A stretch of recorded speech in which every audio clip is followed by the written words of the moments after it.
telephone for granted. But for one person in Washington, D.C., it has become a frightful source of terror. Imagine receiving 15 or 20 threatening phone calls every day for 9 years. Phone calls from unseen terrorists who conceal their identities by calling from payphones. That's what's happening even now for an American citizen, his friends, and their families. What makes this horror that much more disturbing is that no one knows why he has been targeted or who is responsible. Our story begins almost 20 years ago in Beirut, Lebanon. Beirut has long been a hotbed of social unrest and violence.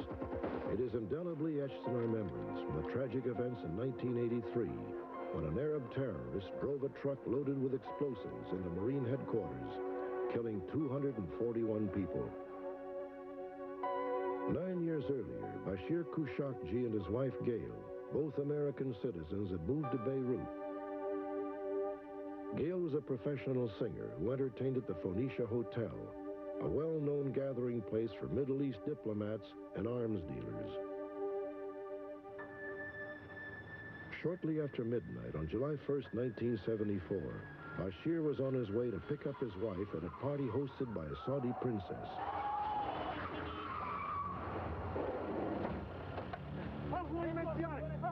Suddenly, he was stopped by a group of unknown assailants. Come with us, sir. Get in this car. Come. What do you want? You want money? I have we money. don't want your money. No, Come with us. I've done nothing. My biggest fear is that they would be robbers. And at the same time, I don't think anybody can dare to hurt me. I'm a U.S. citizen, and I'm not guilty of anything. And I'm sure as soon as we get somewhere, wherever they're taking me, I can explain myself. اسكت هو هيقول لك ولا كلمة. Someone will be here to talk to you. Relax.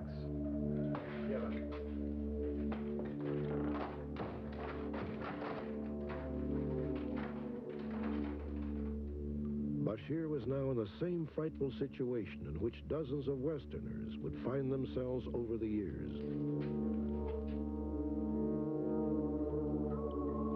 There was only one light bulb on the ceiling, and there was a blanket on the floor.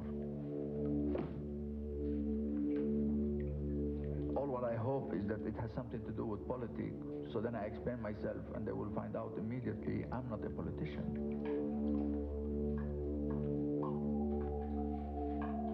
2 hours later, Bashir's abductors came to question him. Please, you can help me? What were you doing? I was picking up my wife from work. Citizenship. I am a U.S. citizen. You are CIA. No, this is a mistake. Please, Over the next few days, Bashir was tortured at regular 2-hour intervals. They would never let me go to sleep. My wife. You have my wife. I would only know the hours just by the type of meals.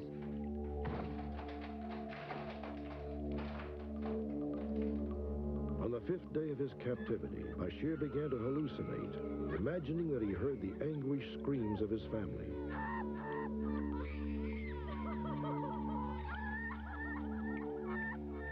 I hear the voice of my wife next door and the sound of my son crying. So at that time I said, I can't see this anymore. So I just want to die myself.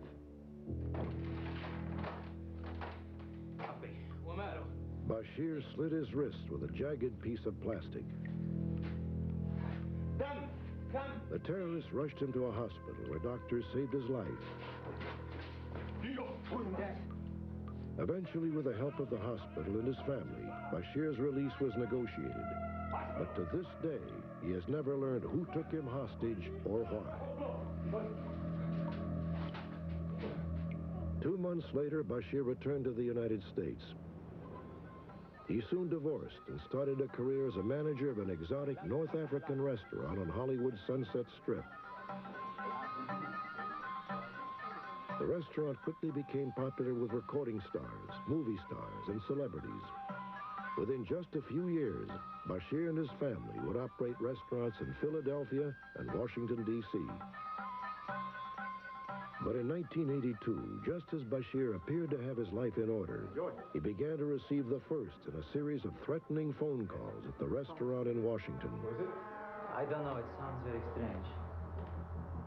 Bashir? There would be phone calls where I would take them myself, and there would be nobody at the other line.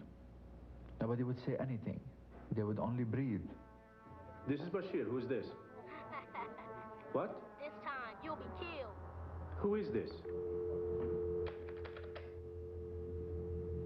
But little by little, it's escalated to be like more direct, mentioning names of all past friends, mentioning name of acquaintance that I haven't seen for a long time. The phone would not stop. And they would start to be like 20 times a day, 15 times a day, some of them from obscene phone calls to I want to kill you, there is a bomb, people laughing loud, or other people screaming under a shower. You would hear the scream of pain, machine gun fire. On Friday.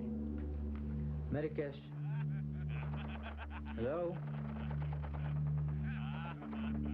Curiously, many of the calls appear to have been made by a 10-year-old youngster who is dubbed l'enfant, French for the child.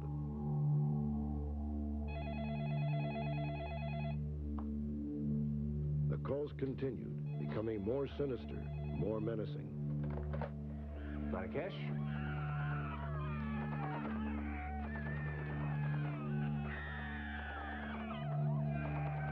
Stop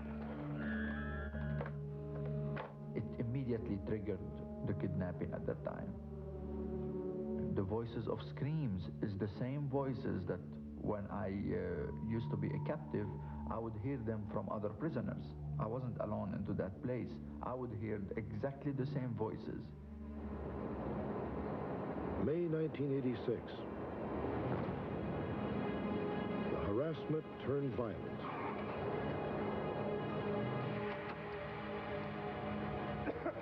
I opened the hood quickly. I got burned, but I had to cut the wires because I knew the flame was coming out of the wires. It was very close to the gas that would make the Jeep explode. When I took the car the next day to the mechanic, he said, it looks somebody has tampered with the wires here. It looks like it's really somebody wanted to hurt you. Bashir requested that the FBI investigate the threats to his life. A tap was placed on his telephone, which recorded more than 3,000 threatening calls over an 18-month period. But there was no distinct pattern in where the calls originated. No arrests were ever made. What the FBI told me was that they found out that the calls were coming from various payphones throughout the metropolitan area, which means Maryland and Virginia and Washington. And because of the way the pattern of the calls, that some calls are coming in sometimes 2 every minute, it just leads you to believe that there's more than one person involved, that either somebody's got an incredibly fast sports car that they're driving all around the area, or there's just several people involved, and that leads to some sort of conspiratorial thinking. Finally, Bashir committed himself to the psychiatric ward of a hospital, attempting to seek therapy and isolate himself from the constant barrage of harassing phone calls. It is lonely. You want me to turn it off? It's a loneliness with protection. But it's better than to be exposed to terrorism. Unremitting chronic anxiety, I think, is the basic condition. But the fundamental fact remains that the source of this fear, the source of his depression, the source of his preoccupation as to who is doing this to him is reality-based. While Bashir was in the hospital, this baffling mystery took a surprising twist. Raj Tooley, Bashir's replacement at the restaurant in Washington, soon discovered that he, too, was targeted for terror. Who is this? What do you want? You. What do you want from me? Why do you want to kill me? They know what you are wearing that time you're talking to them. They know your schedule. They know what time you'll be leaving. And they tell you that they know ins and outs of where you live and what you do, and they are going to get you. 3 weeks after Raj became reservation manager of the restaurant, his son Richard would also become a victim. Hi, you're Richard, right? Get him! 2 men just jumped at him, and they beat him up very badly for no reason known to him or us until today. But they did call me to say that it was the L'Enfant party. And they told me how was it for starters. The next day, someone painted a chilling message on the front door of the Thule residence. What? Look at the door! These people are very ruthless, and I don't know what they want from us. Who is responsible for terrorizing Bashir Khosrowshahi, his associates, and their families? Bashir believes that the answer may be found back in 1974, when he came in contact with the shadowy figures of Beirut. My wife would invite me sometimes to go with her to parties thrown by so-called arms dealers, an important personality into the world of politics or international dealing and wheeling. And I would go there. Now, is this exposure is something that has marked me maybe? Or is this something that I should not have gone? Or did my wife have anything to do with it? I don't know.